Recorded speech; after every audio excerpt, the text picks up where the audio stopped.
Además, este despido económico barato y fácil se va a aplicar, y lo están aplicando ya, en el ámbito de las administraciones públicas, que van a poder despedir al personal laboral por las mismas causas que una empresa privada despide a sus propios trabajadores. Y en este caso, concretamente, se dice en la reforma laboral, en la nueva legislación, que se entiende que existe causa económica para las administraciones públicas. Se entiende que existe causa económica para el despido objetivo, una situación de insuficiencia presupuestaria sobrevenida y persistente para la financiación de los servicios públicos afectados. Y luego añade, la persistencia se acreditará si permanece durante 3 trimestres consecutivos. Es decir, que basta con que el órgano de gobierno de una entidad pública elabore unos presupuestos y suprima una partida presupuestaria que financiaba una actividad y los salarios de unos trabajadores para que esos trabajadores sean despedidos.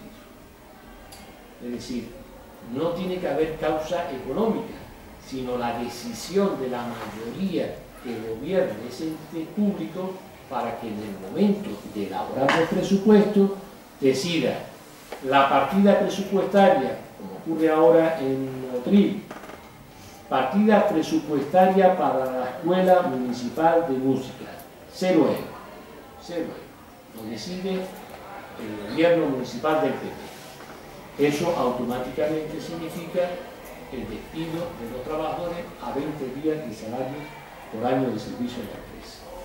El ayuntamiento puede ir bien, mal o regular. Eso no tiene ninguna trascendencia. Lo único que tienen que hacer es retirar la partida presupuestaria y poner de patitas en la calle a los trabajadores. Y eso lo van a hacer quitando partidas presupuestarias a un montón de servicios públicos que van a ser privatizados con trabajos precarios, con trabajos de salarios mucho más bajos y con una escasísima calidad de prestación de esos servicios. Se ha instaurado además otro despido verdaderamente terrorífico o terrorista, un despido terrorista, que es cuando un trabajador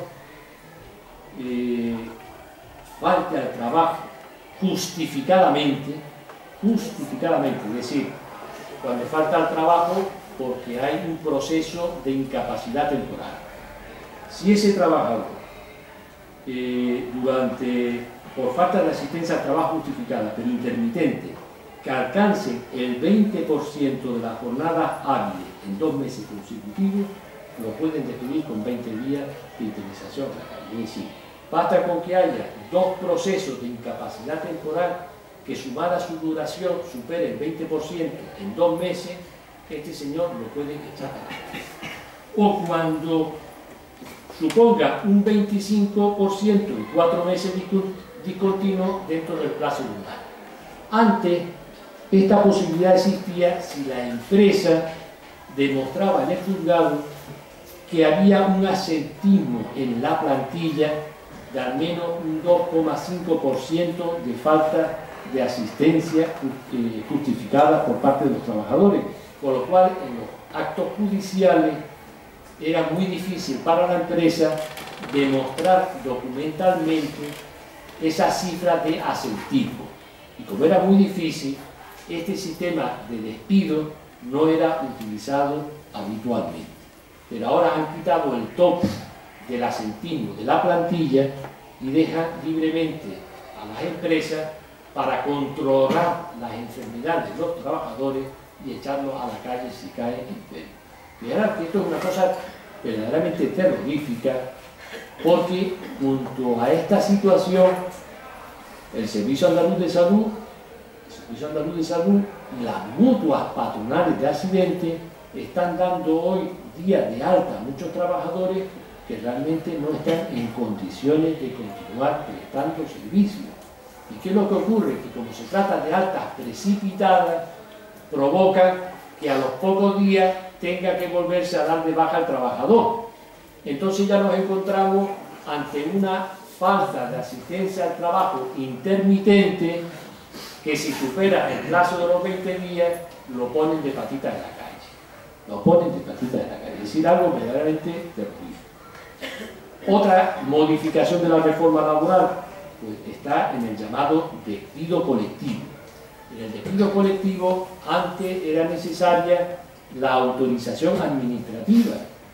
Es decir, había un control de las instituciones públicas para que las empresas pudieran despedir colectivamente a cientos de trabajadores. Hoy en día han suprimido ese requisito fundamental de autorización administrativa y las empresas pueden despedir al conjunto de los trabajadores o a una parte importante de la plantilla sin necesidad de pedir permiso a la administración laboral. Ellos abren las negociaciones con los representantes de los trabajadores, a los 30 días concluyen las negociaciones sin acuerdo, o a los 15 días en empresas que tengan menos de 50 trabajadores, y una vez que concluye el proceso de una negociación formal en donde se sientan 6 trabajadores y se sientan 4 mandados del Consejo de Administración, se acaba la negociación sin acuerdo y la empresa ya no tiene que ir a la Delegación de Trabajo ni al Ministerio de Trabajo a pedir permiso, sino que comunica el despido colectivo a los representantes de los trabajadores y también a cada trabajador en particular. Y se van con sus 20 días de salario por año de antigüedad, con la única posibilidad de acudir a los juzgados a reclamar contra ese despido colectivo. Y nos volvemos a encontrar con la misma situación práctica de que ellos van armados con toda clase de pruebas contables, trastocadas, porque son ellos las que elaboran la contabilidad. La contabilidad de una empresa se elabora sin la participación de los trabajadores y sin la intervención de terceras personas. Son datos que tienen y controlan ellos, los defienden ellos a través de sus peritos que pagan muy bien y van a juicio con los papeles, con el perito, y el trabajador en una situación de absoluta indefensión se ve perdido en esa confrontación judicial en la que el débil necesariamente tiene el papel de víctima y el fuerte el de vencedor. Despido colectivo. También se ha suprimido la autorización administrativa en los casos de suspensión del contrato de trabajo. Ya no cabe, ya no hay necesidad de pedir permiso a la autoridad laboral, se puede suspender el contrato de trabajo. Y no paran las cosas aquí, no paran las cosas aquí. En el procedimiento, que es muy importante, en el procedimiento de modificación sustancial de condiciones de trabajo, ahora se permite por primera vez que se pueda disminuir el salario que el trabajador percibe. Aunque el convenio diga usted tiene que ganar 1.200 euros al mes, el convenio de empresa o el convenio del sector o el convenio estatal, la empresa puede promover un expediente de modificación sustancial de condiciones de trabajo y decirle a fulanito, usted a partir de mañana no va a ganar 1.200 euros, usted va a ganar 800. ¿No le gusta? ¿No quiere usted trabajar por los 800 euros con 5,5 millones de trabajadores que están esperando a ocuparse ese puesto de trabajo? Pues entonces se va usted con 20 días. Se va usted con 20 días. Es un auténtico acto de verdadera crueldad, delictivo. Si hubiera una justicia popular, si hubiera un Estado que controlara las clases populares, la inmensa mayoría de los ciudadanos, esto estaría en el Código Penal. Esto estaría en el Código Penal. Y sin embargo está en el Boletín Oficial del Estado y los jueces tienen que cumplir con ese papel miserable de aplicar leyes profundamente injustas. Reducir unilateralmente el salario de un trabajador con la amenaza de incorporarse a los 5,5 millones de trabajadores en paro y con la amenaza de que esto es lo que hay. Si no cogen los 800 euros, los 20 días y a la puñetera calle. Modificación sustancial de condiciones de trabajo. Y ya por último, y haciendo un resumen, otra cuestión verdaderamente canallesca, de código penal. La negociación colectiva es un derecho constitucional, que está incorporado en nuestra Constitución. Nuestra Constitución no nos la regaló nadie. Es verdad que tiene muchas lagunas, muchas insuficiencias, pero no es menos cierto que la Constitución incorpora derechos democráticos fundamentales que fueron conseguidos en una lucha heroica desde la Guerra Civil hasta el año 1978.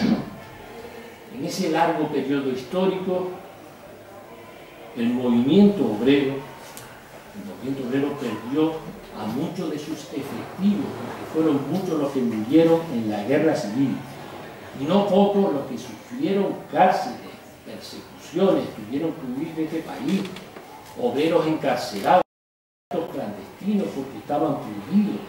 Toda esa lucha inmensa del movimiento obrero se tradujo en unos derechos democráticos, como era, por ejemplo, el derecho a la negociación colectiva, el poder negociar con la empresa, no de tú a tú, no del obrero individual frente al patrono poderoso, sino del conjunto de los trabajadores con el patrón. Ese derecho a la negociación colectiva se lo van a cargar y se lo han cargado, porque ahora, en la nueva legislación, cuando un convenio colectivo termina su vigencia y la empresa lo denuncia para que se vuelva a negociar otro convenio, hay un plazo para la negociación, y si al terminar esa negociación no se firma ningún convenio nuevo, el trabajador se queda sin convenio y pasa a recibir el salario mínimo. Manda carajo, el salario mínimo. Es un trabajador que tiene 1.200, 1.500 euros de sueldo en un convenio colectivo. El convenio colectivo termina este año, la empresa lo denuncia. Hay un plazo de 2 años, termina el plazo de los 2 años y no hay convenio colectivo. Si esa empresa no tiene ningún convenio de sector, como puede ocurrir, ese trabajador pasa a tener los derechos mínimos del salario mínimo, de un mes de vacaciones que está establecido en el Estatuto de los Trabajadores y de 4 cosas más. Y se acabó. Eso es lo que hay. Que usted tiene que firmar un convenio en 2 años y si no lo firma se queda sin convenio colectivo.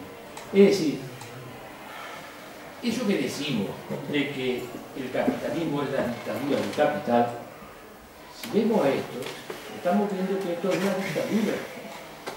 Cuando un obrero entra por la puerta de la fábrica, se acabaron los derechos democráticos. Se acabaron los derechos democráticos. Hasta la puerta puede hablar, puede manifestarse, puede expresar su pensamiento, todo con muchas reservas, tiene una serie de derechos democráticos. En el momento que el trabajador cruza la puerta de la fábrica, pasa a tener el estatus de explotado claro y terminante, de una persona que ha perdido todos sus derechos y que está bajo el mando implacable del dueño de la fábrica. Eso es la dictadura del capital.